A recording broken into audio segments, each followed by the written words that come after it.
आज आपण अशा एक धक्कादायक प्रकरणाबद्दल जाणून घेणार आहोत ज्याने संपूर्ण देशाला हादरून सोडले. प्रेम, विश्वास आणि लग्नाच्या स्वप्नांवर आधारलेलं एक नातं.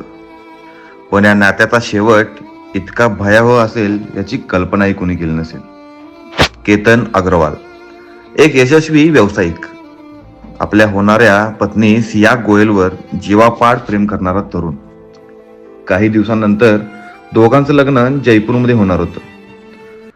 दोन्ही कुटुंबांमध्ये लग्नाची जोरदार तयारी सुरू होती. घरात आनंदाचं वातावरण होतं. नवीन आयुष्याची स्वप्न रंगवली जात होती. सियाच्या वाढदिवसानिमित्त केतनने खास सरप्राईजची योजना आखली होती. महागड्या भेटवस्तू, प्रेमाने भरलेल्या शुभेच्छा आणि तिच्यासाठी खास क्षण तयार करण्याचा त्याचा प्रयत्न होता. वाढदिवसाच्या दिवशी दोघे आपल्या महाराष्ट्रातील प्रसिद्ध लोहगड किल्ल्यावर गेले. सोशल मीडियावर समोर आलेल्या एका व्हिडिओमध्ये केतन सियाला प्रेमाने वाढदिवसाच्या शुभेच्छा देत असतो.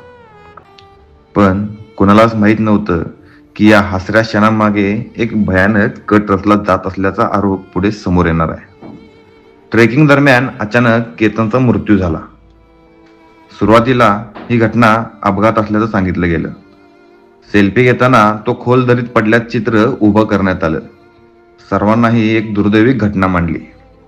मात्र पोलीस तपास जसा जसा पुढे सरकत गेला तसे तसे अनेक धक्कादायक तपशील समोर येऊ लागले. तपासादरम्यान पोलिसांना संशय आला की हा साधा अपघात नसून पूर्वनियोजित कट असू शकतो. तपासात असा आरोप समोर आला की सिया गोयल आणि तिचा मित्र चेतन चौधरी यांनी मिळून केतनच्या हत्येचा कट रचला होता. पोलिसांच्या माहितीनुसार सिया या लग्नाबाबत समाधान नव्हती आणि केतन तिच्या मार्गात अडथळा बनला होता. त्यामुळे त्याला कायमचं दूर करण्याचा निर्णय घेतल्याचा संशय व्यक्त करण्यात आला. या प्रकरणात आणखी एक धक्कादायक बाब समोर आली. पोलीस तपासानुसार 14 जानेवारीलाही अशाच प्रकारे दरीजवळ केतनला ठार मारण्याचा प्रयत्न करण्यात असल्याचा संशय आहे. मात्र तो प्रयत्न अपयशी ठरला होता. दरम्यान केतन सियाला बाली येथे फिरायला घेऊन जाण्याची तयारी करत होता. मात्र सियाने तिचा पासपोर्ट हरवल्याचं सांगितलं. तपासात पुढे असा समोर येऊन आला की पासपोर्ट हरवला नव्हता, तर तो जाणीवपूर्वक नष्ट करण्यात आला होता. ज्या घरात काही दिवसांनी लग्नाच्या शहनाई वाजणार होत्या त्या लग्नासाठी राजस्थानातील उदयपूर येथे भव्य सोहळ्याची तयारी करण्यात आली होती.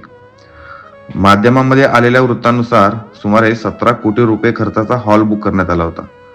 पाहुण्यांच्या सोयीसाठी 2 विमानेही आरक्षित करण्यात आल्याची माहिती समोर आली आहे. कुटुंबियाच्या माहितीनुसार केतन हा आपल्या आई वडिलांचा एकुलता एक मुलगा होता. त्यामुळे या घटनेने केवळ एका व्यक्तीचा जीव गेला नाही, तर एका कुटुंबाची स्वप्न आणि आशाही एका क्षणात उद्ध्वस्त झाल्या. त्याच घरात आता शोककळा पसरली होती. आनंदाने भरलेलं वातावरण एका क्षणात दुःखात बदललं. एका मुलाचा जीव गेला आणि एका कुटुंबाची स्वप्न कायमची उद्ध्वस्त झाली. या प्रकरणात वडगाव मावळ पोलिसांनी आरोपींना ताब्यात घेतला असून न्यायालयाने 7 दिवसांची पोलीस कोठडी सुनावल्याची माहिती समोर आली आहे. सध्या पोलिसांकडून पुढील तपास सुरू आहे आणि अनेक प्रश्नांची उत्तरं अजून मिळणं बाकी आहे. या संपूर्ण घटनेतून एक गंभीर सामाजिक प्रश्नही समोर येतो. आज अनेकदा प्रेमसंबंध, कौटुंबिक दबाव आणि लग्नाच्या निर्णयामध्ये संघर्ष निर्माण होतो. जर एखाद्या व्यक्तीला लग्न मान्य नसेल तर त्याबाबत स्पष्टपणे बोलण्याचे आणि नातं संपवण्याचे कायदेशीर व नैतिक मार्ग उपलब्ध आहेत. परंतु कोणाच्याही आयुष्याचा अंत करण्याचा अधिकार कोणालाही नाही.